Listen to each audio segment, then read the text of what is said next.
$2,847,000. That was the number sitting quietly in a retired engineer's brokerage account. No one at his church knew it. His neighbors didn't know it. Even his own son, who once asked him for a loan to lease a new BMW, had no idea his father could have bought the dealership. He drove a 12-year-old Toyota. He wore the same brown jacket every winter for as long as anyone could remember, and when people looked at him, they assumed exactly what most people assume about older men who live simply, that he couldn't afford better. That's the misconception we need to clear up tonight. Most people believe that when a man reaches 60, 70, 80 years old and still isn't chasing the newest car or the flashiest brand, it's because he's given up, because he's tired, because life has worn him down into settling for less. But ask any man who has actually built quiet wealth, and he'll tell you the opposite is true. His simplicity isn't surrender, it's mastery. So here's the question worth sitting with tonight. What does a man know at 70 that he didn't know at 30? Something that makes the loudest lifestyle look, to him, like the emptiest one. Marcus Aurelius wrote something that answers this better than any financial advisor ever could. He said, "Very little is needed to make a happy life. It is all within yourself, in your way of thinking." He wasn't poor when he wrote that. He was the most powerful man in the Roman world, and still, he understood that the throne, the palace, the finest cloth, none of it touched the actual location of peace, which was inside him, not around him. This is the first thing a disciplined senior man comes to understand, often the hard way. For decades, the culture around him insisted that success had a uniform, a certain car in the driveway, a certain watch on the wrist, a certain address. He may have believed it once. Most men do, in their 30s and 40s, when they're still proving something to a world that hasn't finished deciding whether they matter. But by 60, by 70, something shifts. He has now watched enough neighbors trade their peace for appearances. He has watched friends work 3 extra years just to keep up payments on a car that impressed people who were never really paying attention. And slowly, the performance stops feeling like power. It starts feeling like a leash. Behavioral psychologists have a name for part of what's happening here: hedonic adaptation. It's the well-documented tendency for the thrill of any purchase, any upgrade, any luxury, to fade almost as fast as it arrives. The new car feels extraordinary for about 6 weeks. Then it's just the car. The Rolex feels remarkable for a season. Then it's just the thing on his wrist that he barely notices anymore. A younger man, still early in his working life, hasn't necessarily lived through this cycle enough times to trust it. But a man who has cycled through decades of purchases, praise, and passing pleasures knows the pattern intimately. He's not avoiding luxury because he doesn't understand its appeal. He's avoiding it because he's already tested the appeal and found it hollow. There's a second force working in the same direction, something researchers call loss aversion, the simple truth that losing something hurts roughly twice as much as gaining the equivalent amount helps. A senior man who spent 40 years building a retirement account understands, in his bones, what that account represents. Not numbers on a screen, freedom from ever having to ask his children for help, the ability to say no to a job he hates, a relative who manipulates him, a situation that no longer serves him. Every dollar spent chasing a lifestyle he doesn't need is a small transfer of that freedom to someone else's approval. Once he sees it that way, the calculation becomes obvious. A quiet bank account is often stronger than a loud lifestyle. Consider the man whose adult daughter asks him to co-sign a loan for a car well beyond her means. 15 years earlier, he might have said yes instantly, driven by guilt, by the instinct to be seen as generous, by the fear of disappointing her. Now he pauses. He remembers Epictetus, who taught that we suffer not from events themselves, but from the meaning we assign to them. Saying no isn't cruelty, it's clarity. He tells her gently that he loves her too much to help her make a decision that could hurt her for years, and he means it. That conversation is uncomfortable. It is also, quietly, one of the most loving things he's ever done for her. There's another scene that plays out in dealerships across the country every weekend.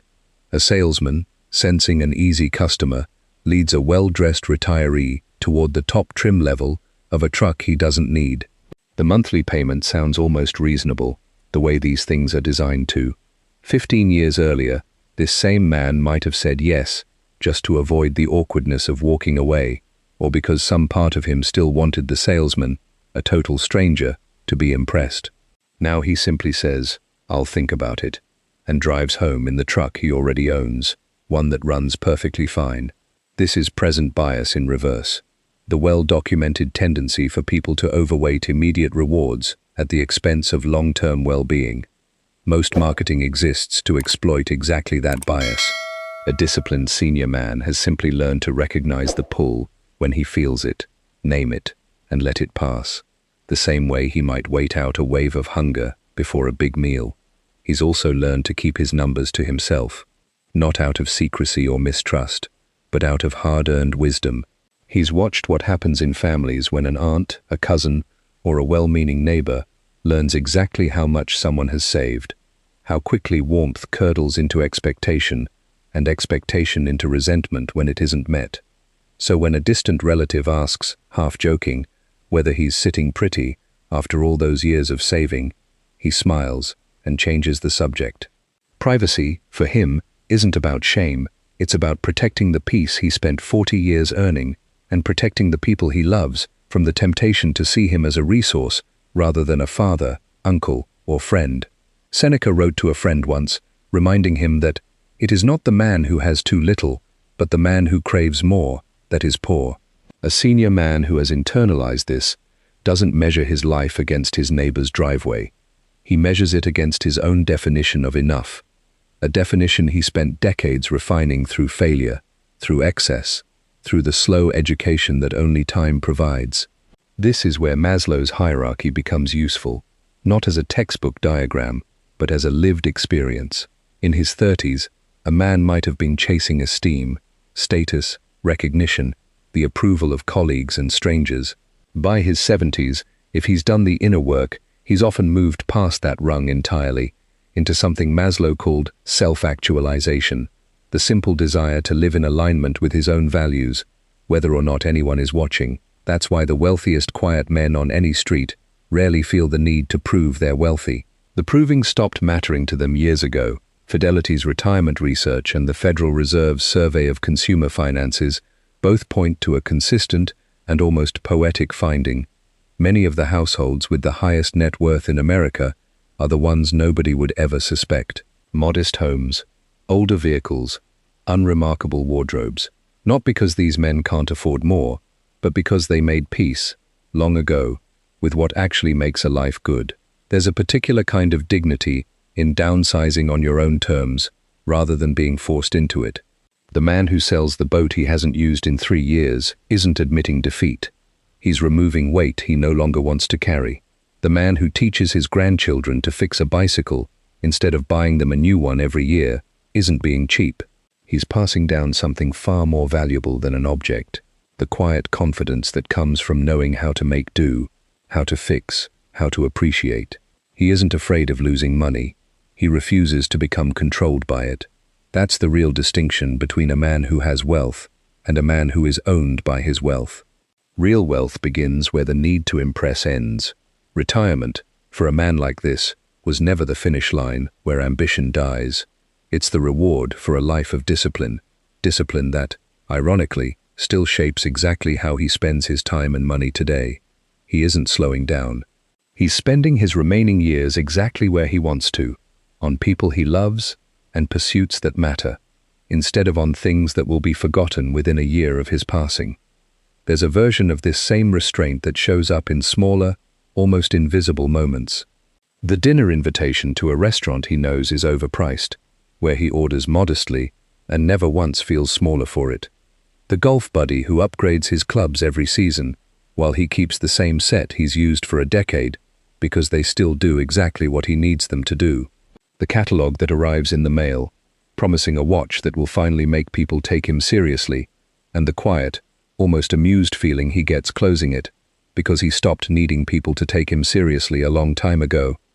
None of these moments look impressive from the outside. That's exactly the point.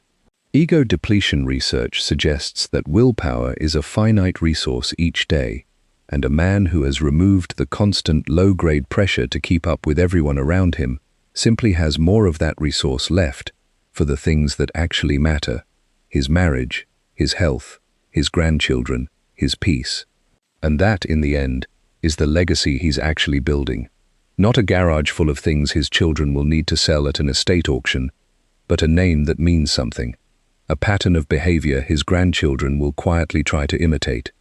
A peace that outlasted every trend, every luxury brand, every fleeting definition of success the culture tried to sell him. A peaceful life is the greatest return on investment any man will ever make. So tonight, ask yourself honestly, what would you buy if no one else could see it?